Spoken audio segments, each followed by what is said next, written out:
welcome back to my channel. So today I'm sharing with you our autism story. So Presley is 5 years old. She's a girl, obviously, and she has moderate functioning autism level 2, and she has a global developmental delay. I'm going to share with you how we got to this point and what we are doing now to prepare her for her life. So she was about 9 months old when her first pediatrician started noticing something wasn't right, like she wasn't where she should be.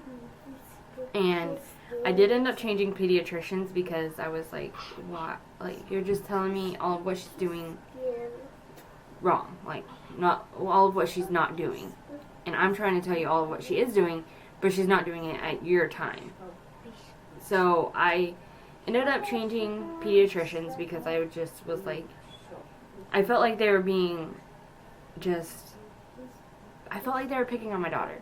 And I was not down for that. I just was like, no. They had told me about this program called Sooner Start, and it was a program where they came to your house, and at that point I was like, no, that's weird, I'm not doing that. And then, I'm sorry, she's here, making a lot of noise. We're just gonna have to roll on. This is autism at its finest.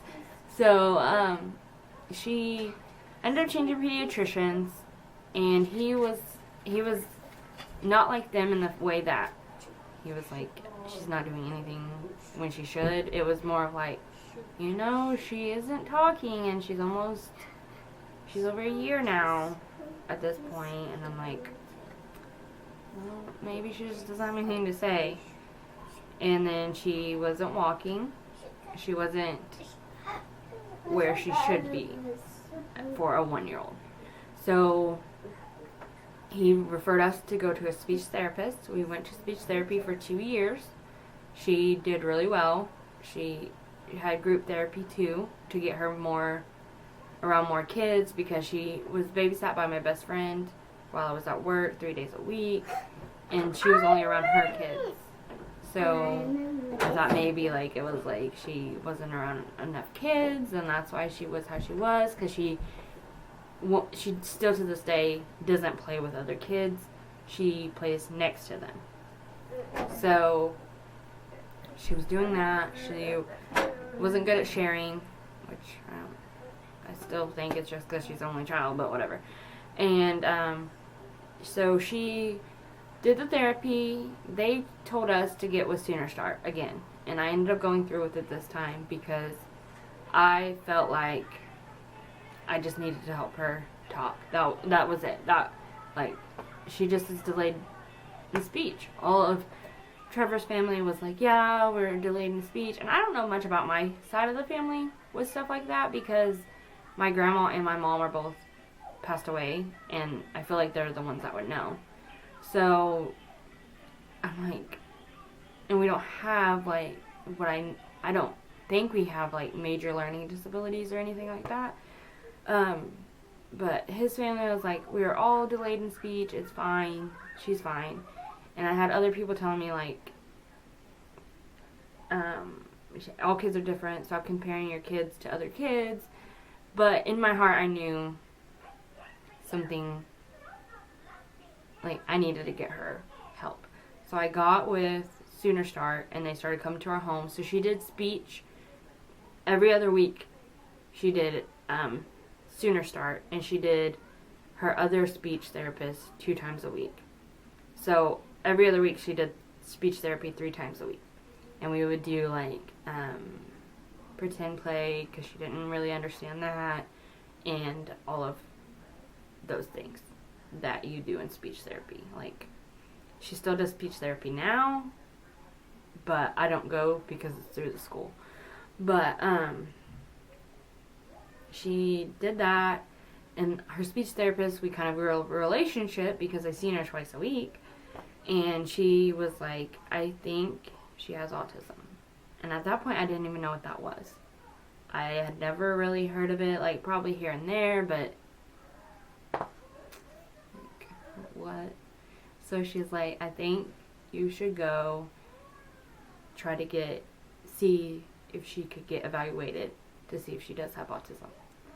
So I get in to a psychiatrist or psychologist, I'm not sure what the right term is for that, and I was on a waiting list, and I got into the initial evaluation, and they said that she did show signs and that they would put us on the waiting list for the actual evaluation.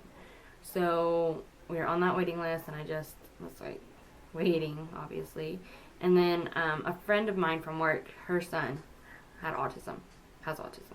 So she had told me about another place that did diagnosis and told me to check into them. So I did. Yes, baby? Spooky, spooky. Spooky, spooky. Here. She has like a little bunny that hops. Spin it. Spin it. Yep. So, I took her to this autism center, and I actually got in, and they evaluated her, and they diagnosed her with autism spectrum disorder level 2, which is moderate functioning, and global developmental delay. And her speech therapist had told me before that she had like the mentality of a 1.5-year-old at 3, so she was like a year and a half behind. And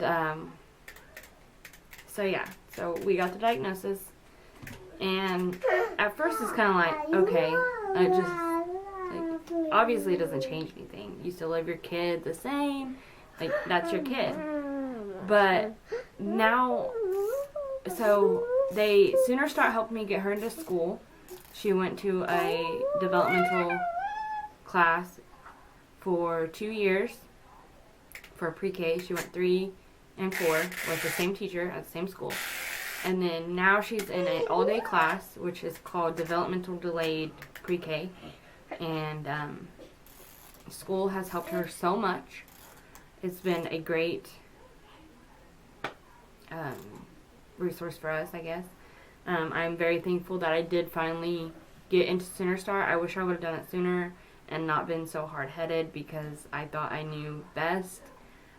I listen to your gut, but also listen to the doctors, because they know the signs. Like, I'm sorry, I gotta let that go so it'll stop. Here, take that. They know the signs.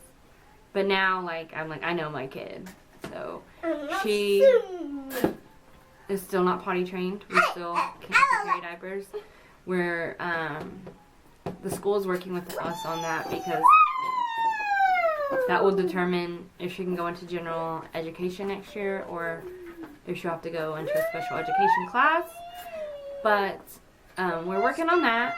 She loves her school. We're working right now. We have issues with her hitting and stuff. She's not like, autism in girls is different. The spectrum disorder it's different for everyone. No two kids are going to be the same.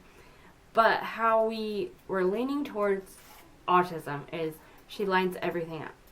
Like, she had these farm animals, and she would just line them up and then turn them around and line them up again. It would like make a square of her lining them up over and over again.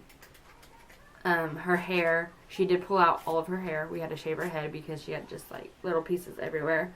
And I heard that if she kept doing that it could like mess up her hair growth in the future. So we shaved her head because that was a big sensory thing for her. She still has hair to this day, but thankfully she doesn't pull it out anymore. She just likes to play with my hair, or she'll put her hair up to her mouth. She just loves the feeling of hair. Like, she lined things up, and that's a big thing. She didn't like to play with other kids. She liked to sit next to them. That's another sign.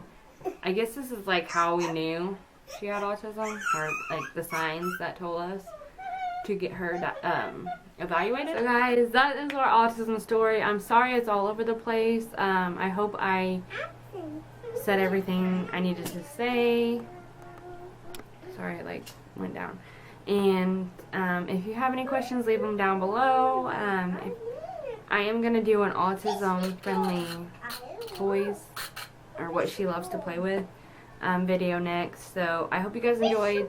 Like, subscribe, comment down below, all that good stuff, and I will see you guys in our next one. Bye guys.